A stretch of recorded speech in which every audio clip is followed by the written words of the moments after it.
Madayaw, mayong adlaw kaninyong tanan. Magandang araw sa inyong lahat.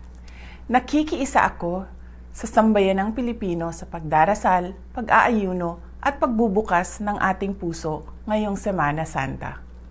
Ito ay mahalagang pagkakataon upang pagnilayan natin ang banal na pag-aalay ng buhay ni Jesus upang iligtas tayo sa ating mga kasalanan. Magsilbisa ng ilaw sa atin ang sakripisyo ni Jesus at patatagin natin ang ating pananampalataya sa mga panahong tayo ay nagiging mahina, nawawalan ng pag-asa o punong-puno ng pasanin, galit at mga hangaring lumaban sa ating kapwa.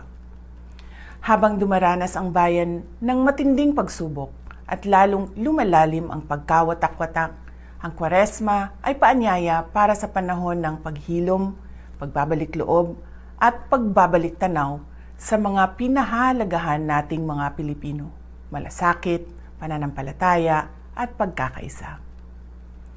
Tularan sana natin ang pagmamahal ni Jesus sa atin. Ituro ito, palaganapin ito, at gamitin ito sa ating pagsusulong at pagpapalakas ng mga komunidad na nananampalataya, nagsisilbi sa kapwa at sa bayan. Manalig tayo, magkaisa tayo, malalampasan natin ang dilim. God save the Philippines. Ang lahat ng ginagawa natin ay para sa Diyos, sa bayan, at sa bawat pamilyang Pilipino. Syukran.